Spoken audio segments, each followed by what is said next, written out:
عمر بن عبدالعزیز 3 بر اعظم پر حکومت کی. عمر بن عبدالعزیز، بنو امیہ، مروان 9 مہینے حکومت کی. اس کا بیٹا عبد الملک بن مروان 21 برس حکومت کی. اس کا بیٹا ولید 10 سال حکومت کی. اس کا بیٹا سلیمان 2.5 سال حکومت کی.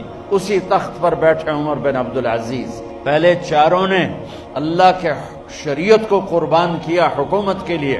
عمر بن عبدالعزیز نے اپنے آپ کو قربان کیا اللہ کے لیے. حکومت کو پاؤں کے تلے رکھا اور اللہ کی رضا کو سامنے رکھا. کیسی سلطنت کی؟ جب گورنر تھے تو 60 اونٹوں پہ سامان چلتا تھا.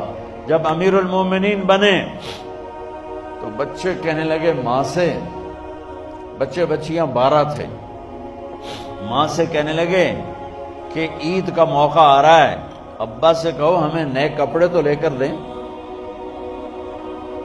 ان کی ماں کا نام ہے فاطمہ، بچوں کی ماں کا نام فاطمہ بنت عبد الملک. یہ دنیاوی سٹیٹس میں سب سے بڑی خاتون گزری ہے. آج تک اس کے لیول کی کوئی عورت نہیں آئی.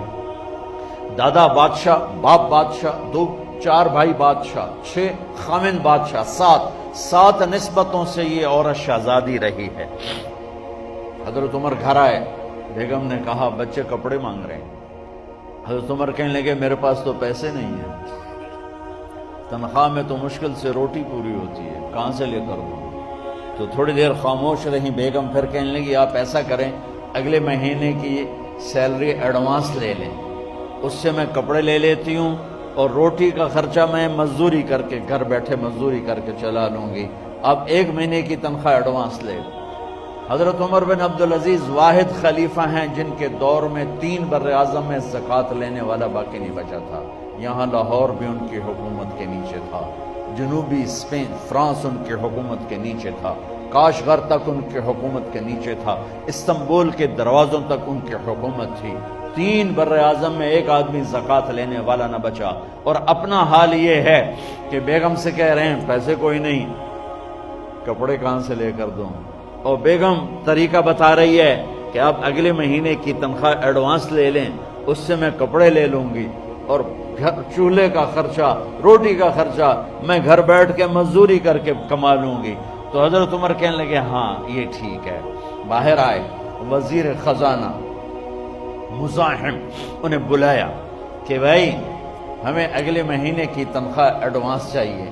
یہ تنخواہ والے لوگ بیٹھے ہوئے تنخواہیں لیتے ہیں. اس نے کاغذ قلم آگے رکھ دیا، کہا حضرت یہاں لکھ کے دے دیں آپ 1 مہینہ زندہ رہیں گے میں تنخواہ دے دیتا ہوں. اب مجھے لکھ کے دے دیں آپ 1 ماہ زندہ رہیں گے میں آپ کو تنخواہ دے دیتا ہوں.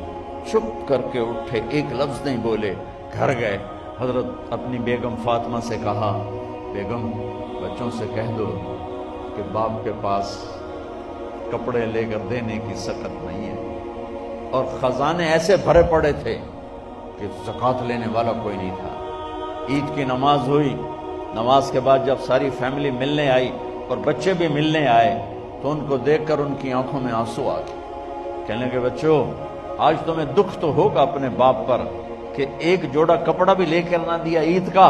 تو ان کے ایک بیٹے نے کہا ابا جان آج ہم بڑے خوش ہیں، ہمارا سر اونچا ہے کہ ہمارے باپ نے مسلمانوں کے مال پہ ڈاکہ نہیں ڈالا، ہمیں قربانی کا بکرا بنایا لیکن مسلمانوں کے مال میں خیانت نہیں کی.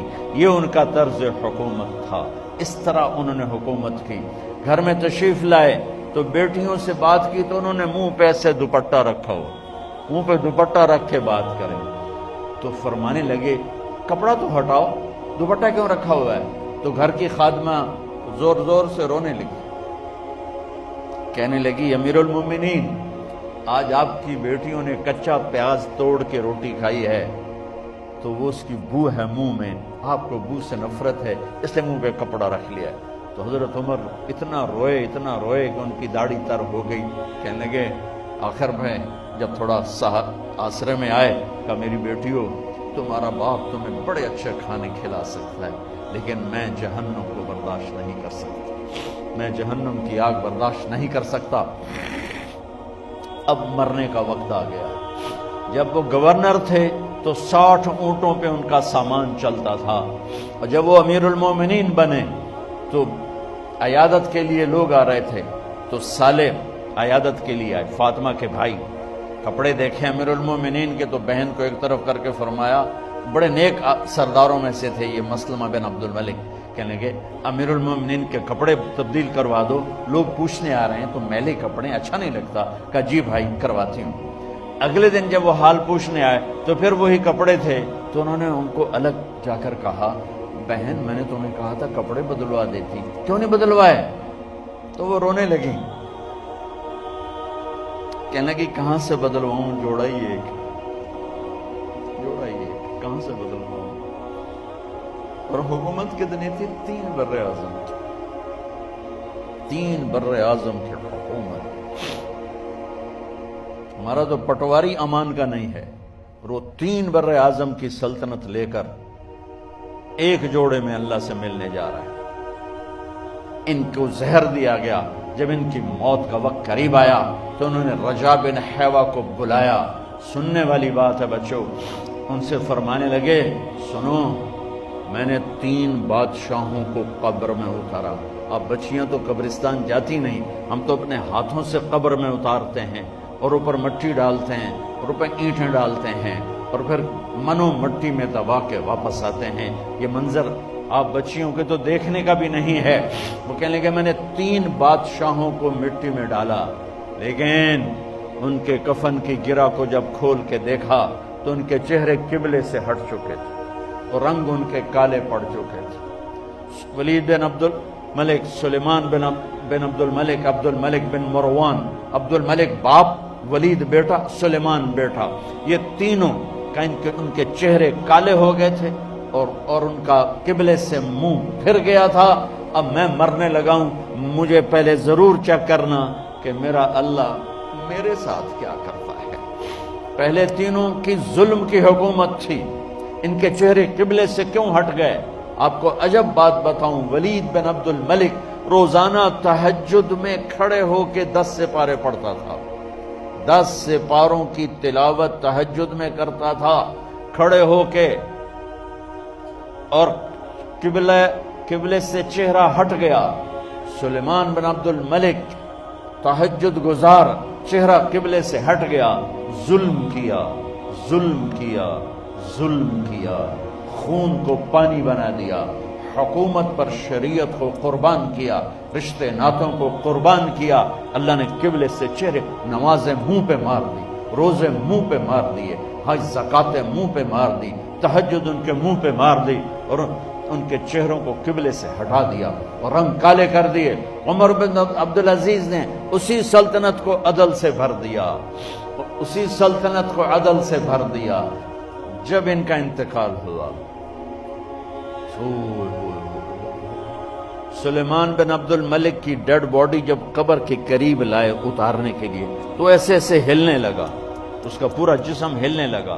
تو اس کے بیٹوں نے کہا کہ ہمارے ابا زندہ ہیں، تو حضرت عمر نے فرمایا بیٹو زندہ نہیں ہیں، عذاب قبر جلدی شروع ہو گیا ہے، عجل اللہ بالعقوبہ، قبر کی پکڑ پہلے شروع ہو گئی ہے، چھپاؤ اپنے باپ کو جلدی۔ جب عمر بن عبدالعزیز کی ڈیڈ باڈی قبر کے قریب کی گئی اور ان کا بھائی اتارو، بھائی وہ باتیں شروع ہو جاتی ہیں، رومال ڈالو، چادر پکڑو، ادھر سے پکڑو، تو ایک دم ایسے ایک پرچہ ہوا میں اڑتا ہوا سب نے دیکھا، وہ آتے آتے آتے آتے آتے آتے یوں آ کے حضرت عمر کے سینے پر گر گیا۔ سب دیکھ رہے ہیں۔ جب پرچے کو اٹھا کے دیکھا گیا تو اس پہ ایک سطر پہ لکھا تھا بسم اللہ الرحمن الرحیم، اور دوسری سطر پہ لکھا تھا براءۃ من اللہ لعمر بن عبد العزیز من النار، یہ عمر کے لیے جہنم کی آگ سے نجات کا پروانہ ہے۔ 3 بر اعظم کی سلطنت لے کر وہ جنت کا پروانہ لے کر دنیا سے گئے۔ جب ان کو قبر میں اتارا گیا تو انہوں نے رجا بن حیوہ سے فرمایا تھا 3 بادشاہوں کے چہرے دیکھے قبلے سے پھر گئے، رنگ کالے پڑ گئے، مجھے تم نے دیکھنا ہے کہ کیا ہوتا ہے۔ تو رجا فرماتے ہیں جب میں قبر میں اترا اور ان کے کفن کی گرہ کو کھول کے دیکھا تو چہرہ قبلے کی طرف فکس تھا، اور مجھے یوں لگا جیسے 14ویں رات کا چاند قبر میں اتر آیا۔ میرے عزیزو، طلبہ و طالبات، اللہ کو اپنی منزل بناؤ، اللہ کو اپنی منزل بناؤ، اللہ کو اپنی منزل بناؤ۔